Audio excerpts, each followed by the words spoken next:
Morning, folks, and welcome to the Nevada Commission for the Reconstruction of the V&T Railway.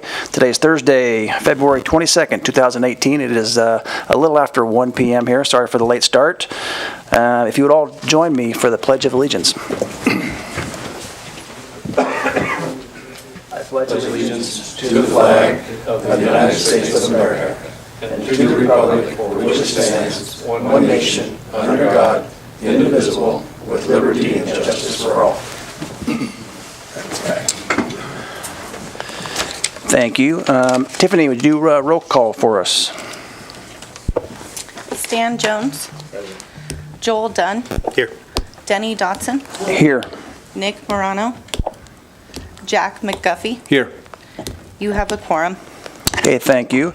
And just before we get started here, just a reminder for those folks that are speaking to the commission, if you could make sure and identify yourself and speak clearly into the mic, because we are using these to transcribe minutes.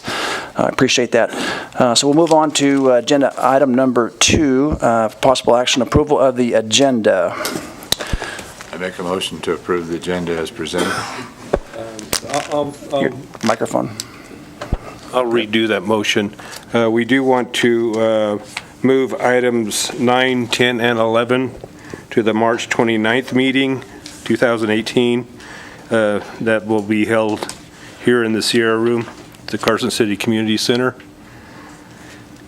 So we're going to move items 9, 10, and 11 to the March 29th V&T meeting. Okay, and with those changes, I'll make a motion to approve the minutes or the agenda with those changes. I'll second the motion as amended. I have a motion and I have a second. Do I have any public comment on this item? Hearing none, I'll ask for all those in favor. Aye. Aye. Okay. Move forward with the agenda as motioned. Item number 3, public comment. Again, these are items from public comment that are not on today's agenda. Do we have anyone that would like to speak today? Hearing none, we'll move on to agenda item number 4 for possible action.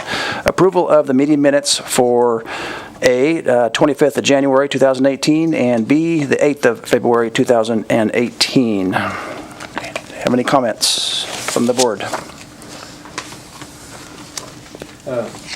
Yes, I'll have to refrain from voting this. I did not attend these meetings. Thank you. Okay. I'll make a motion to approve both the minutes.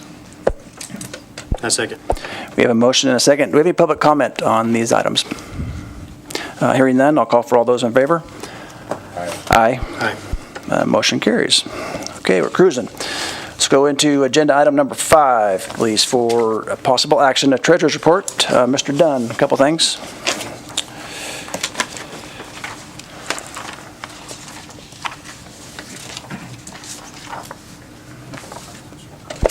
All right, as far as the accounts payable claims in the amount of $38,572.18 as posted on the detailed listing of the account, there's 2 additional invoices that have come in since. They will be put on the motion for on the agenda for the 29th. Once again, if there's any questions on the detail, it's in the amount of 13 different invoices, once again totaling $38,572.18. I'll look for a motion to approve that, with the knowing that currently we're not going to be reporting on an account balance. I'm comfortable moving forward with the motion for the approval of the expenditure based on the account balance with B of A as of the last statement of $291,791, with less than $50,000 in checks that had not been covered. Spent about a half an hour with B of A trying to get an account balance as of today. Wasn't able to do it, but I'm comfortable moving forward with the motion for the $38,000. I have a motion. Do I have a second? I'll second. The one thing I will note on this is the Excel sheet that you have in front of you. That is a temporary format. Once we get all the object code items entered for the V&T and Story County's system, then their system or the report will look just a little bit different. But Tiffany made that up for this month for the commission. So, do we give any extra or any additional public comment? Nope. Hearing none, I'll call for all those in favor. Aye. Aye. Motion carries. Okay, and then we'll go to agenda item number 6 for possible action, consideration and approval of a summary of all claims for the 2017 made against the V&T Railway Commission for notorious conduct pursuant to NRS 41.0385. Mike, do you want to give us a quick overview on that? Sure, Denny. Every year, by February 1st, Counsel for a Public Entity has to file a report with the public entity detailing any claim for a tort against the public entity made in the preceding calendar year. The statute also requires that you guys accept the report and make it a public record. That job is made really easy by your enrollment with the pool. Attached to my memorandum, you see the summary of claims from the pool, which indicates that no claims were made, paid, judgments entered. It's a completely clean report. So I'll leave it at that unless you have questions. Any questions from the board? And I'd entertain a motion to approve the report as submitted. I'll make a motion to approve on item 6, the motion for the summary of claims as submitted for 2017. I'll second that. I have a motion, I have a second. Do I have any public comment on this item? Okay, hearing none, I'll ask for all those in favor. Aye. Motion carries. We'll move on to agenda item number 7. This will be for discussion only. Rails and Trails presentation. Folks, come on up to the podium.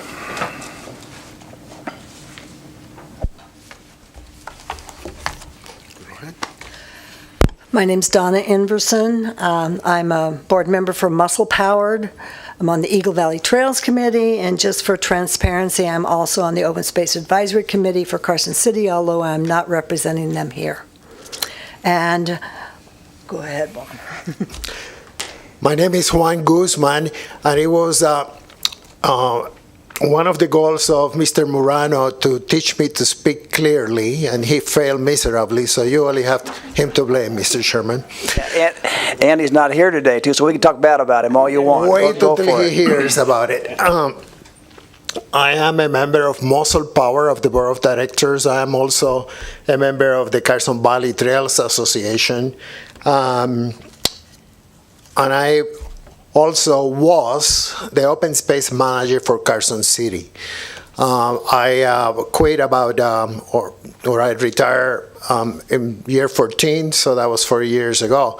During that tenure, Mr. Chairman, I have the pleasure of working with your staff, specifically with these two gentlemen sitting here, and they were great help in convincing Mr. Bentley and Mr. Serpa to sell to the Carson City open space lands in the Carson River Canyon. Subsequently to that, or concurrently to that effort of buying lands from those private homeowners or landowners, we also work in developing easements to allow the V&T to transit along the canyon, along the routes of open space. Some of those easements are permanent, and some of those easements are temporary for construction when the track gets extended. So I am honored to be back in asking for the help of the commission. I have one more story before I really get into what I'm here, and that is that there's one more reason or one more opportunity that your commission came to my rescue, and you probably have not heard about it. But I was commissioned again by the city to take our federal delegation into a tour of the Carson River Canyon lands. And of course, I was eager to do so. Found a van that was two-wheel drive to the job, and proceeded to show Senator Dean Heller the canyon. His staff was in the back. His chief of staff is sitting just right here. And I keep driving and going like that and driving. And finally, she said, "Juan, stop that. Just look forward. I don't quite care what the senator says. Look forward and drive. You're going to kill us all." Well, after the nerves settle and we continue along, and then it's time to turn around, just by the terminal of your present trail, or I'm sorry, track. So I proceed to try to attempt a 3-pin turn to turn around and come back into And I very promptly got the van stuck to the hilt. So I have a great picture of the senator rolling his sleeves and trying to help push the van out to no avail. So when that failed, 5 minutes into sweating and beginning to just about swear and being really disgruntled, Kenny, sitting right here, said, "Oh, I have a solution. Let me call for help." Next thing I know, there is a huge machine. It's about 10 times the size of the van, squeezing between the cliff, the van, and the wall of the... Going across the van, hook us up, and just poop the van out. No effort. Ken smiles at me and says, see how it's done? No big deal at all. So those two stories are back again of the days of Carson City and working at hand, very close hand, with the VNT Commission in trying to obtain and move forward the efforts of the VNT and also the Open Space Advisory Committee. The reason we're here today is to ask, to try to get you a picture of an idea, what is presently an idea, and make you to fall in love with the idea. And that is to develop a Rails to Trails project. In your package, there's some information about the definitions and what means. But the idea basically is to have a trail that is in close proximity to the track or to the right of way of the track, all along the entire route. So of course you are concerned mostly with the portion from Carson City to Virginia City, and that's where we're concerned too. But if we see our dream come through, we want to go into Minden, and we also want to move north into Reno. Hopefully as close as potentially possible to the old and the historic right-of-way. The first time Donna mentioned this to me, I said, no, there are bigger things, they're much easier fish to fry. That doesn't seem like a feasible project. And not too long ago after I retired, she talked to me about it again. I said, yeah, why not? And why not do it big? Most of the Carson City section has a trail of the VNT route, either the portion on the west side of town, across town, sort of, is not identified as such, but we can work on that, and it exists in some form or another, and extending to Virginia City seems feasible, provided, again, our partners, such as you, will agree that that's what is needed, or that is potentially what we can do. Something to give you more flair, where the trail in portions will be paved, and portions will be on native earth or DG, and it will be, hopefully will include information, historic information. I will enhance the experiences of the trails users while allowing for the operation of the VNT. And what is needed in order to keep safe. Is there anything else you would like to add, Dana? Well, we're primarily here today to invite you to come to the stakeholders meeting that we're setting up. We've got probably about 30 people on the list now, organizations, groups. We've got NDOT. Chris Bentley is sending a representative to the stakeholders meeting. We've got Washoe County coming, Reno, City of Reno planning. So we really, it's important that all of the people that are going to be, all of the stakeholders are going to be there to discuss what the possibilities and what the barriers may be, what we need to do to overcome it, and to really bring this to fruition. I provided you with an outline of what we're looking at doing and some of the meanings and everything. I was wondering if you had any questions or if you knew of anybody else we should be inviting to this stakeholders meeting. I'll open it up to comments from the commissioners. Questions? So you okay? Okay. So to understand your goal here, is it primarily to first start a trail prior to having a train? Because, there aren't trains running around out here to speak of. Well, it would be to have the trail mimic the historic rail line. So, Oh, okay. and where there's train, it would be alongside the train. I actually, I think Denny's forwarded to you a link to a study done on trails with rails. Yeah. They're becoming very popular all over the country, and the safety issues that were first concerns really have not developed like everyone was afraid was going to happen.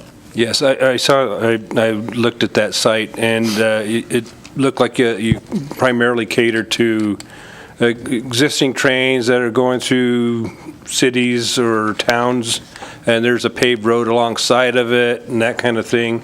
Up here, it would be a totally different kind of thing. It would be most likely be like a dirt trail. Exactly. And so you'd have walking or mountain biking or something of that nature? Yeah. Okay. Non-motorized, multi-use trail. In fact, there are a couple of trails already built exactly what we're talking about here. One is in Idaho. It's a tourist train like the V&T that goes up to a mountain mining camp. And actually, I've been looking for that article on that one. I seem to have lost the link to it. But by putting in the trail, they actually increased the ridership on the train, which I could see happening here. Bicyclists and even hikers taking the train up to Virginia City and then riding their bicycles back or even hiking back. I myself have hiked the entire line from Virginia City to Carson City many times, except from Gold Hill to Virginia City. That's the piece I haven't hiked yet, but I will. So lastly, I've been up here in Virginia City. I've been up there for 20 years, and I've got quads, and we go quad riding with friends and stuff. And one of the fun rides we had was on the train bed until they built the train. Then we don't have that access anymore. But that was we'd go all the way to Carson, and that was fun. So I hate to say it's for foot traffic or bicycles only kind of thing. So that's where I would stand on it. Thank you. And just so you know, Mr. McDuffie, the reason we say that is because the function of our umbrella organization, Muscle Power, at the present time is only for non-motorized use. And then Open Space, which was my background, was also for non-motorized use. I do recognize, though, how much funding is available for trails that will allow both for motorized and. Yeah. Go ahead. Yeah, and as we're starting to outline a marketing plan for the V&T, one of the ideas was to cater towards the mountain bike society that's grown so well here in the Carson area, and we've actually had some discussion with it with different vehicles that the train could use to accommodate that if it were to grow. He has limited space right now, but he sees that as a potential demographic that we can kind of target as well. So it kind of feeds into that. I like the idea.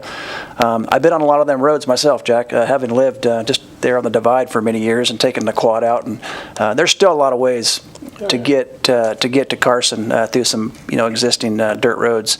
Not that there's a snowdrift or two you may have to get out of or get through, but down lower, I like the idea. I think that's something that I think we can look towards for potential growth in the future. I haven't done it in years and years. I used to mountain bike a lot, and one of the fun things to do was to go up to the ski resorts like North Star and just take you and your bike up the ski lift to the top of the mountain. And I could see the train doing that, taking everybody up to Virginia City, then they could ride back, so. Yeah, so I've had the opportunity several times to talk to Donna about the project, and I've been working with Muscle Powered over the last several years in not only showcasing, but also then providing some funding to maintain the assets of what we market for Carson City with our trails. And Muscle Powered has been a fantastic partner. With this project, we've kind of talked about the new niche market with the mountain bikers, road bikers in the area. We certainly have had that, but we haven't had a chance to build on it and showcase that we have, like we have the last several years. Denny and I have worked together about the last 6-7 months, truly talking about just this, an opportunity of utilizing the VNT, getting a new demographic on the train, doing a one-way ticket to VC, and then having a downhill component. And Juan touched on some of the challenges that you have in developing that trail system. Having a downhill component for mountain bikers, it is very unique and different to that of an OHV user. I'm currently working at the same time on a statewide grant across Highway 50, and we're doing a single-track adventure. When you start working with the rural communities like Eureka and Austin and Ely, to, every mountain biker, there's a dozen OHV trail enthusiasts. So we've started working with those communities, and I can tell you that everyone works together very well. Whether your intended use is OHV and it becomes a multi-use path, I certainly see that there would be some dynamic of this that would lend itself to having other trail systems tying Virginia City to Carson City. It definitely fits right into the mold of where we're expanding as a community in Carson City. For one, I would recommend that we do consider as a commission to become one of those stakeholders and sitting at the meetings. I would think at a minimum we'd certainly have 2 of our members, and we have 2 representatives that are elected officials or appointed officials that represent the city. That would make sense to me, that maybe it would be Jack and Nick that would come to the meetings and sit, because they'd be the ones addressing any issues with their counties. Additionally, you asked for who we would think would need to be at the table. I would think at a minimum we would probably want Ken to be there to look at the development of the rail bed and how far you have to be off of that. And in addition to that, probably Tom Gray as the operator. I think at a minimum you would definitely want to have those representing at least the commission's interest. Do you have those links? Okay. So, no, I We'll get love the those project. information. I've done a lot of research on projects in similar communities, and like you said, some of them are matching the roadbed, some of them are coming from rural interface, and they're outstanding, definitely. Yeah, on average, the studies show that doing a trail like this will increase revenue in the millions, because it attracts a lot of visitors. I mean, I can tell you that I have ordered my new travel trailer. I don't get it till April 30th, 2019 in Quebec, Canada. I have to pick it up. And my goal is then to spend 2 to 3 times a year going out for a month at a time in different areas and taking my bike and riding rail trails, just getting to know beautiful parts of this country. So, and there's a lot of people doing that sort of thing these days, that they take the rail trail vacations. Once again, I want to thank you for the amount of work that you've put into this. I know that a lot of sweat equity and a lot of time have come into not only applying for the grant that you were successful with to move forward with this project. It certainly meets the direction of what this commission's about. We were put together through SB 57 last year to identify the operational efficiencies of the train, but in addition to that, we're certainly not losing focus on being visionary of where we're going to be 5 and 10 years from now while we operate in the black. And in fact, Jack was already mentioning that he's willing to be a commissioner to go out and identify the funding, the major funding that it looks, you've identified the River Canyon and some of the improvements tying up into Virginia City, and this commission's definitely looking in that direction. So I want to thank you. Well, thank you. Thank you. Thank you very much. So Juan, do you have money to start on this now, or do you have, explain to me where we're here at. Do we have right away? Do you have your checkbook with you? Yeah, I do. That's what we are. I can stop by the store. No, do you have right away, have you done any work on that, or is this all still in the planning stage? No, most of it is in the planning stages. However, if you think about it, if you think of Carson City already having a trail on portions of the VMT on the west side, and if you think of the entire route as a system, then the answer to your question is we already have trail built. If you think about it in terms of our project and why we are here, along the canyon, we don't have right of way, we don't have access, we don't have anything. We intend to begin to talk also with the new owners of the former gravel pit on the property closer, the gateway into the canyon, to see where that takes us. The city has a claim on the road, and particularly for working on the infrastructure of their sewer lines. So we believe there's a right, of the city at least to use, but we don't have the right to use it as a trail yet.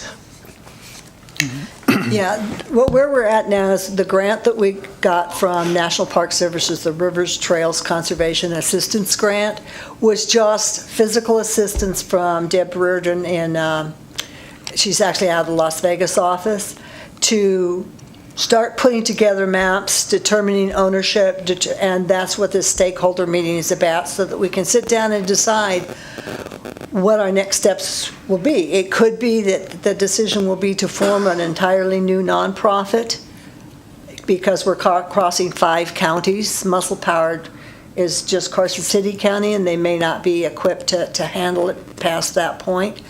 So that's what that meeting's going to be, and we're looking at the first or second week in May. So, and we'll make sure that we get so it's Nick and Jack on our contact list for that meeting, right? Yeah, I think the fact that we have it only as a discussion, only we won't be taking action on it, but that certainly would be my recommendation if both commissioners. Okay, yeah, I'll make sure that you guys get on the list, and we'll see what comes out of that meeting in May. I'm getting excited because I can tell you, when I first started talking about this 10 years ago, all I ever heard was, no way, never going to happen, forget about it. And I've kept chipping away, and with changes in the environment and in the cities and everything, and Joel rebranding Carson City had a lot to do with it.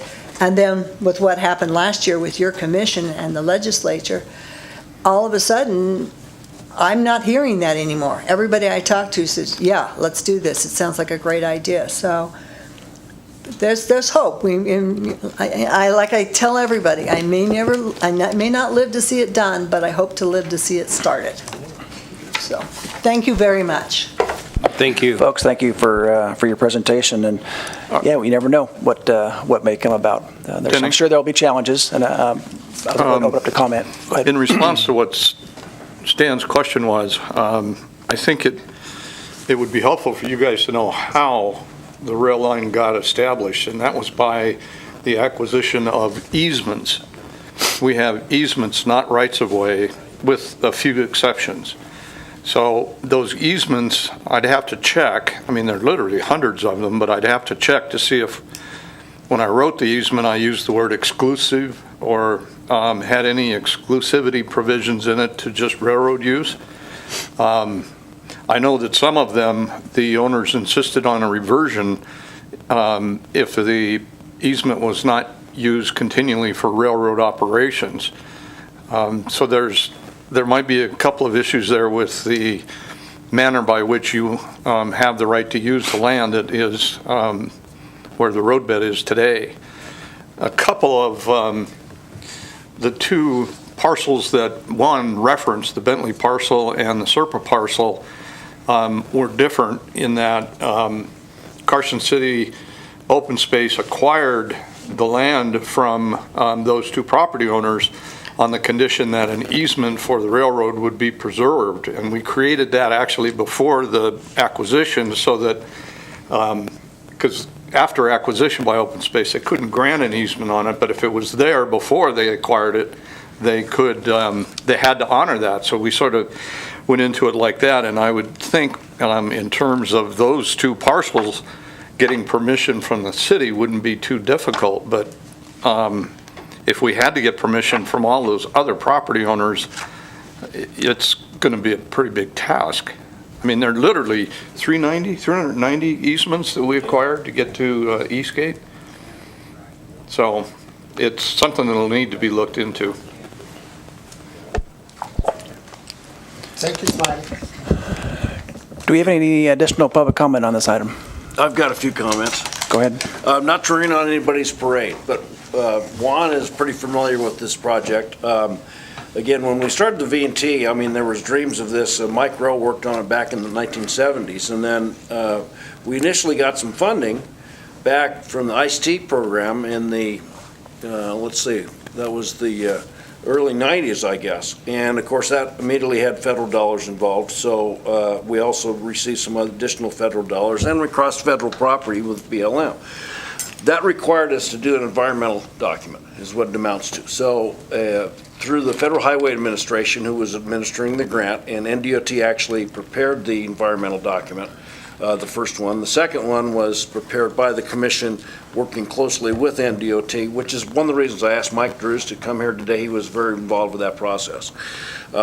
As you're well aware, whether or not you're using federal dollars, there's environmental concerns when you're going across public property, and there's about 8 miles between Carson City and Gold Hill that crosses the BLM. And we did receive, after going through environmental documents and determining what the right-of-ways were required, what slope limits were necessary, we got right-of-ways from BLM. And as Mike mentioned, there's just a plethora of private properties we had to cross, and we acquired rights-of-way for easements, generally speaking. The commission doesn't own a whole lot of railroad right-of-way, but we got easements for the railroad, for slope easements, for drainage, for construction. All of those had to go through a formal process because of the fact that we had federal dollars. We had to do a right-of-way setting, we had to do preliminary, here's what we're going to need for right-of-ways, and then we had to offer all those owners for any of those rights-of-way the possibility that, okay, you are entitled to fair compensation. And that's what we had to go through that process. And Juan is very familiar with that. Some cases there was things donated. I've got a few other things, so let me just go. So I'm ready to answer anything. Okay, well, I don't know if you need to. I just want to point out that this is a great idea, but there's a lot of challenges. Okay, so you've got the environmental requirements. I'm not sure if the original EA even addresses bicycle use. There was discussions. I know the Federal Highway Administration, when we did the first EA back in the day, they came to the decision because there was, why don't we build a bike trail along that? And they basically looked at the practicality of widening that roadbed, and they said there's no way. And so that's an issue. Now, talk about the practicality. Remember, the old railroad was built in 1869, and they built about a 12 to 14 foot wide subgrade. At the time, they didn't use ballast under the ties. They basically put the ties down there and dropped a little ballast in there. So for us to go ahead and widen that existing roadbed without doing massive amounts of earthwork, we tried to work with the existing roadbed structure, which was 12 to 14 foot wide. We widened it to about 16 foot wide, which takes up pretty much all is what's required to support that track.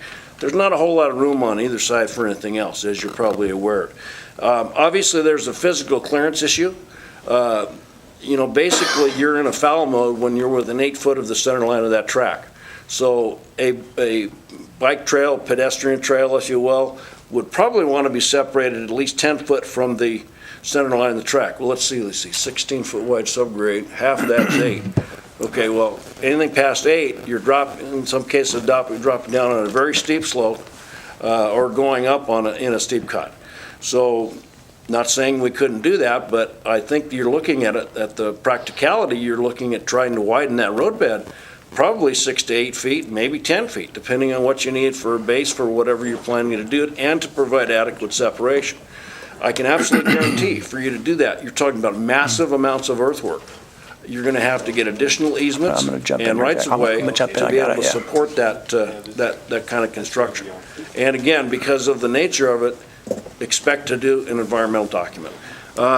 Yeah, Ken, I'm gonna just jump in here just real quick, just in the essence of time and whatnot. I think the basis of the meeting was really just to present a presentation so that we kind of had an idea what the project was about, maybe identify a few folks that might sit on a committee, and from there, we can identify at their next meeting these type of issues that come up and challenges. Well, and what I'm trying to say is this isn't going to be an easy process for you. It's going to cost a lot of money. What I want to say is, number one, I'm also very familiar with the NEPA and all of that. Muscle Powered's been involved in that, and easements, we're being involved in getting those.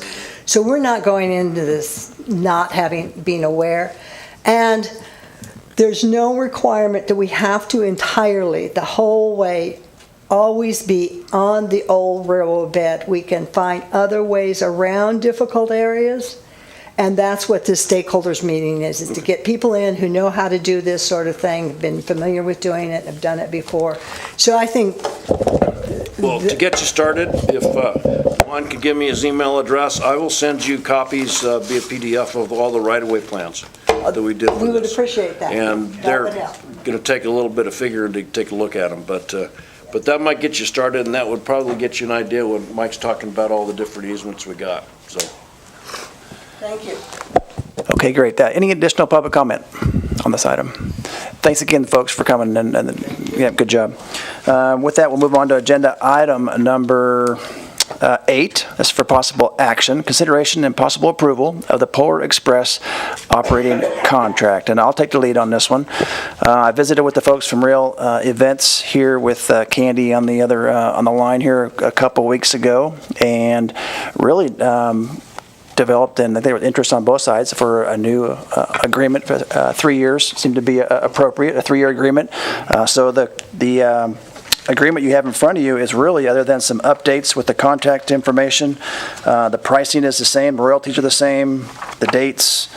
There's a few things in there in regards to that now we are required to do a survey right at the end of the year. There's no real option in that. There's a couple other little things that are mentioned in here as far as sending somebody to the Rail Events Polar Express camp each year is highly recommended, where before it was kind of an option, which is a no-brainer. They have a lot of new things that come up every year, a lot of graphics they use, decorations that are available, and a lot of things I didn't even realize. But for the most part, it's boilerplate from carryover, just updated from our last contract. So with that, I'll open up discussion for the board. You know, having an opportunity to look at the proposed contract, and like you said, just very limited changes, very few changes. The reporting has certainly changed as far as how we report our royalty payments, actually from our November payment to what I'm currently working on, which is a December or a final payment to Rail Events. I don't see any concern with the contract. It certainly is, one of our primary revenue generators, and we want to see it continue, so. That would, the attendance, that's in Durango, isn't it, to that Polar, yeah. It is. It's in May, I think. Yeah, I wrote down the dates. And it's that's in the May. job that our director, or Candy, I think, has been going to. Yeah, and possibly even our somebody with our new marketing firm. Right, I think it's very important that we do that. We're all on the same page. There's a lot of benefit to really, and a lot more available than I think that we were even using in the past. There's some good stuff. Mm-hmm. Looking at the contract, one of the things that we will do is when we hire our new manager and the marketing firm, I think we need to identify our ticketing structure on how we're pricing, and not necessarily looking to get any increases in pricing, but looking at the contract and how we break out all of our fee structures to then get to the 30% royalty that we pay. So I think we definitely want to revisit this in a couple of months after, not the approval of the contract, but the structure of how we do our ticketing for the Polar Express. Any additional comment? Okay, I'll entertain a motion then.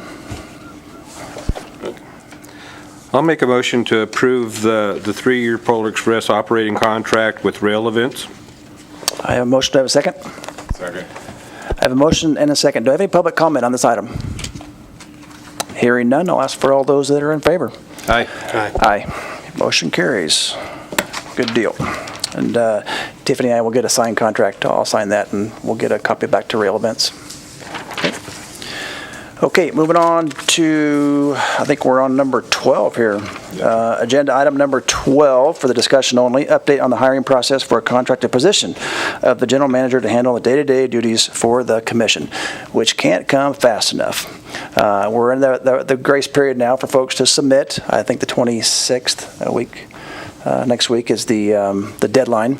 I do know that distribution was increased for the search. Actually, working with Rail Events, I sent them a copy of the RFP, so all the folks they work with in the country on Polar Express got a copy. And then also a gal that, and I forgot her name, but she's kind of the head of the Railroad Association owners here in America, and I forgot her name again, or her title, but Tom Gray's a member of that.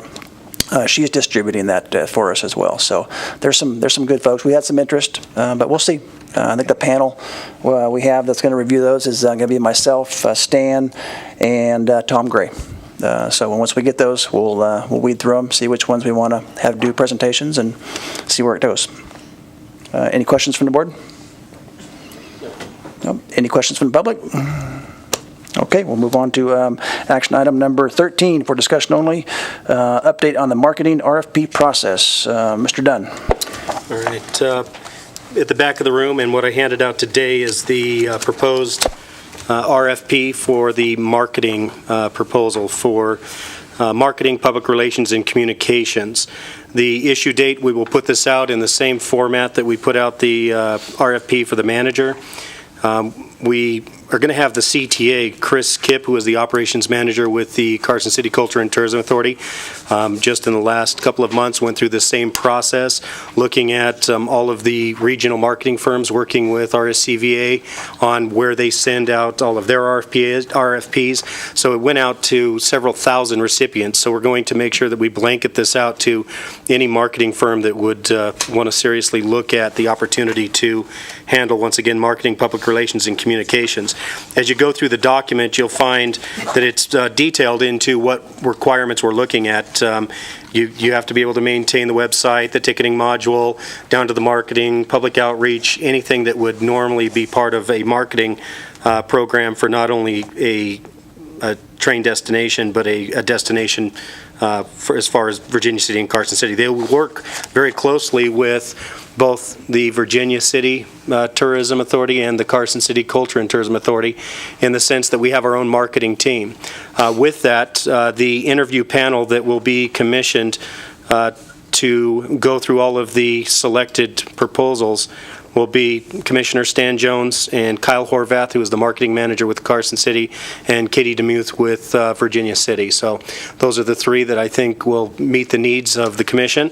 The issue date, it will go out tomorrow once again on the 23rd of February. RFP submission date, it will be due back by 2 o'clock on March 16th, 2018, with the final presentations to that committee of 3 on March 20th, 2018. So I will, by the time our next meeting on the 29th, we'll be giving not only an update, but who was selected for the next marketing firm. So, Thanks, Joel. Any other comments from the commissioners? No? Do you have any comments from the public on this item? Loud bunch today. Okay, we'll move on then to item number 14. That would be for discussion only. This engineering report, Mr. Dorr. Thank you, Jenny. Not a whole lot. As you're well aware, we went ahead and authorized Gabe to go ahead and proceed putting down the pre-emergent, which was deferred from last year. And he actually got it done just the day before we had that little rain, snow event, so perfect timing. So hopefully that's going to work for us. One of the things he was going to do under his initial contract for the ditch cleaning was to move his ballast regulator up to the project site, but I talked to him, have you done that yet? And he said, well, I had to go ahead and spend a bunch of money to buy the chemical for the pre-emergence. So he said, as soon as I get some funds back, we'll go ahead and hire the crane and the transport to move the ballast regulator. So that's coming up. I'm going to hopefully try to get together with Gabe and do an inventory essentially next in March and take a look at what we need to do to continue to work through the storm damage repairs, because I know we didn't get everything cleaned up the way we would have liked to, and there's additional work need to be done. We're trying to scope and prioritize that, and so I will obviously be back to the commission again to discuss that item. That's really about the only thing I have at this point. I am trying to get a sign to throw up on the East Gate, a couple signs on the East Gate expansion area to indicate no dumping. I think I mentioned that we had some unauthorized material that showed up there that is unsuitable for constructing embankment. Robert Matthews is going to go ahead and screen that, so I think we can utilize it, but it's cheaper probably to screen it than for us to have to haul it off to the dump. Anyway, that was somewhat discouraging to see that. But, and again, your suggestion, Jack, about fencing it, hopefully throw up a sign. that works, then that's fine. If not, then maybe we come back and put a fence across the throats of the access there, so. Yeah, to fence that whole area that's costly. What I had in mind was maybe just a gate, a pole gate or something like that, just to, if they're gonna go through, they'll have to go four-wheeling a little bit, and, you know, just a gate would help maybe deter anybody from going in there. Sure, and that's something we can take a look at. You know, we need dirt, but we don't need dirt. It's dirt. Yeah. Okay, great, thanks, Ken. Any other questions from the commissioners? Any comments from the public? Okay, hearing none, we'll move on to item number 15 for discussion only. Attorney's report, Mr. Rill. Thanks, Denny. Not a whole lot's been going on since you just met 2 weeks ago. I have reviewed the latest draft of the interlocal agreement, and we'll be able to comment on that at the next meeting. Just reviewing the agenda and other administrative stuff, really. Yeah, it's been very quiet. Any questions from the commissioners? Public? Nicole? Nicole Bart, Story County. Are you working with the Story County DA or Assistant DA on the interlocal? Yes, Keith Loomis. In fact, he's the principal author of this and has been making the changes and the red line corrections as we've been going along. And do you know if he has a copy of the original interlocal? The original, which one do you mean, The Nicole? one in 2010. Well, I know I do. Okay. And I think I sent it to him, to be honest with you. I think I sent him. He has a copy of it. Yeah, he does. PDF'd it to Denny as He well. does, yes. That's where we started the, Okay, because I will express my concerns again next meeting Yeah, about some of the items both in the interlocal as well as part of the ballot that we have. Yeah. So as long as he's aware of what's in there, because this is like buying a house and then saying the terms and conditions of the sale are off. So we need to make sure that the interlocal is reflective of what some of the original intent was, even though some of the material items like the tunnel and perhaps the freight depot may or may not be relevant. I'd encourage you to get a copy of this from him, because he's added a new paragraph that specifically addresses the quarter-cent sales tax Okay. All and right, talks then- about that language that you brought up at the last meeting. Okay, fine. Thank you. yeah, I don't want to get too far out in the weeds because we did pull the item, but that's why the reason for moving it to next month. There was folks on vacation. We didn't get the exact wording we were looking for but in time to present it properly on the agenda and whatnot. So I think we'll have our I's dotted, T's crossed, and I think everybody will be happy on both sides for the March meeting. So with that, we'll move on to number 16, discussion only. Next meeting dates and possible agenda items. The one thing I have is I know that we're in tentative budget time. So Joel, I think we got some couple of long meetings ahead of us to start rubbing that crystal ball a little bit. Yeah, I know that, you'll be in conversation with looking at setting the calendar, once we set the calendar, and whatever adjustments are made to how we operate, looking at the end of this fiscal year, will certainly be needed before we sit down to go through and do a tentative, or even an augmented budget for the current fiscal year and looking at next year. I'm continuing to work with both Story County and Carson City, looking at account detail and also the history of the account detail that was provided by Carson City, so that we could move forward. Once again, although not being able to make that presentation today, I'm looking forward to the 29th and being able to give a little bit more detail as far as where the true financials are of the V&T, and that'll be part of this. So certainly will be part of the agenda setting for the 29th. Any additional comment or items that we need to look at you can think of? I know that you mentioned, Joel, the schedule. I did meet with Tom on Friday. We got a pretty good rough draft, a couple options for Tom, and I think he liked, some at each. So we're just real close to having that schedule done. That'll kind of roll into his contract, which helps us budget for next fiscal year. So we're like real close. So. So we're looking at March 29th at 2018 at 1 p.m. back here. Any additional public comment on this item? No? Okay. Joel, I'm sorry, Denny. Yes. One thing that used to be on the agenda almost every meeting was a report from Tom on the status of the 18. We haven't seen that. Maybe you guys want to schedule that? I can put that back on. Yeah, you bet. And I guess with that, I'll be a little selfish, is that we got a personal tour of the 18. Both Commissioner Morano and myself went there Friday, and Tom gave us an update. I'm fascinated every time I go in that shop and just look at what Tom does and his crew does. But that's a good point. We want to stay up to speed. We've got a lot of money invested in the 18, and yeah. I can say I was in the firebox. Yeah, I've had a couple tours of the train since he's torn it all apart. So I've been inside the boiler and the firebox. So it's see it from the inside out, basically. So hopefully he's supposed to have that running this spring. So that's the goal. Okay, so we'll move on to number 17. Any additional commissioner comments? Anything else? Nope. Okay, with that, we're adjourned. Thanks, folks.